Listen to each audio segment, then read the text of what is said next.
Dès le départ, quand le parc a prévenu qu'il y avait un gypaète sur la zone parc qui était blessé, déjà pour nous ça a été la montée de stress. Parce qu'on connaît les enjeux en termes de conservation de cette espèce. On sait que maintenant un individu qui va manquer sur une population, ça peut avoir un impact sur la population globale. J'ai répondu au téléphone, j'avais le garde du parc à l'autre bout qui venait de m'annoncer qu'il venait de trouver un gypaète barbu et qu'il allait être rapidement transféré sur le centre. Donc moi je suis restée naturelle au téléphone, ça se voyait pas ma manière de parler, mais à l'intérieur de moi j'étais juste affolée. Un mélange de pression, de stress, parce que un gypaète barbu c'est une espèce rare et je savais que l'enjeu était énorme. Et en même temps une petite pointe d'excitation malgré moi qui venait parce que c'était mon premier gypaète barbu, je n'avais jamais vu cet oiseau et on parle d'un oiseau d'une réelle prestance, d'une beauté extraordinaire et je savais que cet instant, ce soin, ce sauvetage allait être vraiment rempli d'émotions pour toute l'équipe. Et on a senti tout de suite l'adrénaline monter chez nous, parce qu'on sait qu'on était regardé, qu'on ne pouvait pas, entre guillemets, se louper. C'est toujours dur de soigner de la faune sauvage, mais quand on est sur des espèces très rares, l'enjeu est quand même nettement plus important. Ce qui s'est déjà bien passé, c'est que le parc nous a prévenus, donc on a déjà pu anticiper un petit peu la préparation du centre en termes d'équipement et en termes de réseau. Donc ça a été un avantage, on n'a pas eu de gangrène ou de staphylocoque ou d'infection importante au niveau des plaies. On va dire que sur 1 mois et demi, la priorité c'était vraiment de nettoyer les plaies, les faire cicatriser et faire en sorte que ça ne s'infecte pas. Rapidement, on a commencé à insérer des massages, notamment avec Sophie qui a été vétérinaire ostéopathe sur cet oiseau-là, de façon à pouvoir amener autre chose parce qu'on avait des gros problèmes au niveau des doigts. Comme les tendons étaient sectionnés, il n'y avait pas de réaction. Donc là, il a fallu travailler sur la mobilité des doigts et faire en sorte que ça revienne. Il s'est passé autre chose, c'est que comme c'est un gros oiseau avec un poids assez important, le deuxième côté qui était sain à la base a commencé à poser problème avec des œdèmes au niveau de la cuisse, tout en continuant de travailler sur ces plaies qui ont mis beaucoup de temps à cicatriser parce que celle du tarso-métatarse en fait était très profonde avec des tendons sectionnés et ça prend quand même beaucoup de temps à se régénérer. Et puis il a fallu aussi travailler sur son moral parce que l'oiseau, il a quand même passé 6 mois. Donc au fur et à mesure, on voyait son moral qui commençait à affaiblir. On l'a mis avec d'autres individus, vautours, perques et tout ça. Tout en continuant parce que finalement cette plaie au niveau du tarse ne cicatrisait pas tout de suite. Ça a mis énormément de temps. Et puis là est venue encore autre chose, c'est que les plombs ont déclenché ce saturnisme-là avec une chute d'une 50aine de plumes. Donc là, ça a été un petit peu la panique. On s'est renseigné, on a eu des contacts, mais il n'y avait pas grand-chose de fait vraiment de précis sur le traitement de saturnisme. Ça a été très compliqué parce que ça aurait pu le tuer. Finalement, on s'en est bien sorti, il a bien toléré la chose. Et après, il a fallu obligatoirement enlever ses plombs parce que ça serait revenu systématiquement. Moi, on a fait l'ablation des plombs et après, il a fallu le temps de la cicatrisation, de la rééducation et la réhabilitation au vol comme on a pu en volière. Ça a été un oiseau très très compliqué. Souvent, on a un animal qui va être impacté par une maladie, par un câble, par un tir, mais lui, il a cumulé tous les mandats. Donc, il avait le mandat, entre guillemets, de l'oiseau rare, avec de multiples perforations, arrachements, du plomb, empoisonnement sanguin.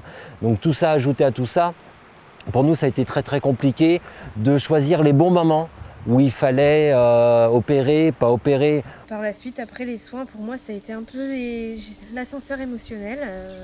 C'est-à-dire qu'un jour, on avait l'espoir et le lendemain, on découvrait autre chose et là, ça a redégringolé. Alors j'ai envie de dire qu'on soigne un gypaète comme on soigne un moineau, une buse, une cigogne, n'importe quel animal sauvage. Parce que notre métier, on n'a pas une espèce qui est plus valable qu'une autre. Une vie est une vie. Ensuite, il y a quand même la pression qui est derrière sur cette rareté d'espèces et aussi sur tout le côté partenaire. L'Adréal, le parc, on devait montrer, on se devait en fait de réussir. Mais mis ça à part, il s'est passé quelque chose de très particulier avec cet oiseau. Je dirais pas avec l'espèce gypaète parce qu'on en a quand même eu 6 sur la structure et il ne s'est jamais passé ce qui s'est passé. Ça a été bouleversant. Moi, je ne soigne plus aucun animal comme je le faisais avant. Ça fait quand même 8 ans que je fais ce métier-là. C'est la première fois qu'il s'est passé ça. il avait une sensibilité. Par exemple, on l'a traité comme les autres au début, dans une couverture, on lui couvrait la tête pour les soins, mais il n'a jamais accepté ça. Il se débattait, on n'arrivait à rien faire. Jusqu'à ce qu'on enlève la couverture et qu'il voie ce qui se passe. Et là, en fait, c'est bête de dire ça, mais il acceptait le soin.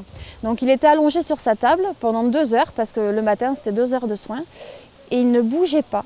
On avait sur la table de soins un animal très stressé. Et du moment où Stéphane a dit enlever le cache, on a vu sa tête, ses yeux surtout. C'était vraiment un sentiment très fort. Et tout de suite, il s'est calmé. Et là, je me suis dit, mais qu'est-ce que c'est cet oiseau? C'était très très fort. Très très fort. Et donc on a pu tester aussi d'autres choses avec cet individu-là. Des massages, on a fait du reiki, de l'ostéopathie. Il y a vraiment un échange, quelque chose de très particulier qui s'est passé. Ce qui nous a permis nous aussi d'être à l'écoute et de jongler en fonction de son envie, sa sensibilité. On a ajusté les soins aussi en fonction de lui, comment il réagissait. Donc en fait, on s'est écouté nous. On l'a écouté lui pour arriver aujourd'hui, au bout de 6 mois, à ce superbe relâché. C'était quand même un oiseau que beaucoup de gens donnaient mort, même nous au départ on était quand même un peu pessimistes parce que de nombreuses pathologies. Après voilà, c'est une réussite de l'association, mais aussi de tous les gens qui ont été autour. C'est une réussite du parc national, des vétérinaires, de nos bénévoles. J'ai des salariés ou des bénévoles de l'association. Quand on s'est mis en contact avec le spécialiste espagnol et qui nous a dit pour la tranquillité de l'oiseau et pour son calme, il faut trouver de la laine pour lui faire un nid. Il était 20 h le soir. Le lendemain matin, il y avait un nid parce que le réseau a passé. Un fermier nous a dit « je vous passe de la laine ». Ils sont partis sur Banca en pleine nuit et tout a été comme ça. Quand il a fallu aller chercher la balise, en 30 minutes, c'était trouvé la solution, quoi. C'est ce garçon avec un autre collègue qui ont pris la route tout de suite pour aller la chercher. J'ai réagi comme toute l'équipe a réagi, tout le monde s'est proposé pour y aller, parce que c'était quelque chose qui était important pour tout le monde. On a su, en fin de semaine, tard le soir, qu'on pouvait aller chercher la balise qui est à 10 h de route. Et on n'a pas hésité à partir tôt le lendemain matin pour arriver tôt là-bas et pour pouvoir la ramener au plus vite. Tout a été une chaîne de soins importante, mais au côté humain. C'est vraiment tout un réseau qui a fonctionné ensemble, en s'écoutant, en travaillant, en ayant nos interrogations, plein de questions. Et petit à petit, on a avancé et puis voilà, le résultat, c'est ça, quoi. Et je crois que c'est le meilleur résultat qu'on peut avoir, c'est une belle remise en liberté, un oiseau qui soit parfait. Mais voilà, c'est le travail d'une équipe et c'est des dizaines de personnes qui ont été autour de cet animal pour pouvoir faire ce sauvetage.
C'est parfait.